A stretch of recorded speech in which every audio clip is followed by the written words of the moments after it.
आज की कहानी है आपकी ज़रूरत। एक व्यक्ति था, उसके गुरु एक सन्यासी थे। वह व्यक्ति दुनियादारी से ऊब सा गया था। वो अपने गुरु की तरह ही दुनियादारी छोड़कर सन्यासी बनना चाहता था।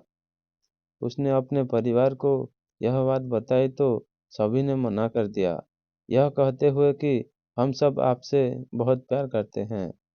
फिर उसने अपने गुरु को यह बात बताई, परंतु साथ ही कहा कि उनका घर परिवार, बच्चे और पत्नी उसे संन्यास लेने नहीं दे रहे हैं, क्योंकि वह मुझसे बेहद प्यार करते हैं। गुरु ने कहा, यह किसी सूरत में प्यार नहीं है। गुरु ने उसे बहुत समझाया और वह व्यक्ति नहीं मान रहा था। फिर गुरु ने कहा, अच्छा ठीक है। गुरुजी उस व्यक्ति को मठ में ले गए। उसके बाद गुरु ने उसे योग विद्या सिखाई, जिससे वह अपनी सांसें रोककर मुर्दे जैसी अवस्था में घंटों तक रह सकता था। यह सब सिखाने के बाद गुरु ने उसे एक योजना बताई और उसे घर भेज दिया।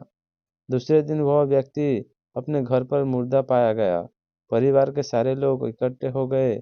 सभी रो रहे थे, विलाप कर रहे थे। वही उसकी पत्नी सबसे ज्यादा दुखी हो रही थी।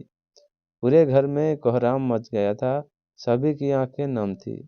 वह व्यक्ति मुर्दा अवस्था में था, मगर योग अभ्यास से आसपास के माहौल को महसूस कर सकता था और सुन सकता था।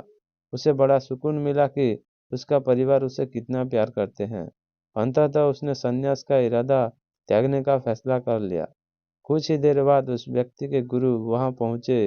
गुरु ने सभी को शांत किया और अपने शिष्यों के पड़े शव को देखा। कुछ देर शव को देखने के बाद उसके परिवार वालों को कहा, इस शव में जान फूंका जा सकता है। इस व्यक्ति को मैं अपनी विद्या से जिंदा कर सकता हूँ। यह बात सुनकर घर के सभी लोग बहुत खुश हो गए।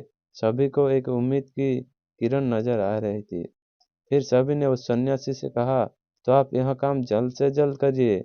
इस पर उस सन्यासी ने कहा, एक समस्या है। इस कार्य के लिए परिवार के किसी अन्य सदस्य को अपनी प्राण त्यागना होगा। यह सुनकर सभी लोगों की सांसें रुकी की रुकी रह गई। सभी ने एक दूसरे को देखा।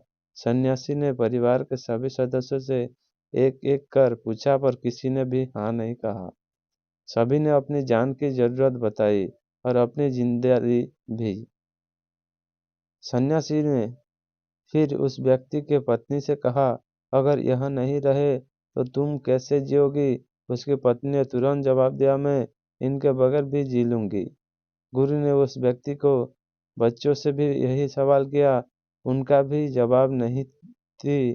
फिर यही सवाल उस व्यक्ति के माता पिता से किया, उनका भी जवाब एक ही था। उसके बाद गुरु उस व्यक्ति से सबके पास आए और बोले हैं, व्यक्ति तुम उठ खड़े हो जाओ। वह व्यक्ति उठकर बैठ गया। फिर उसके गुरु वहां से जाने लगे। उसने अपने गुरु को रोका और गुरु से कहा, मैं भी आपके साथ चलता हूँ। अब उस व्यक्ति को समझ में आ गया था कि उसकी जरूरत उसके घर में कितना है।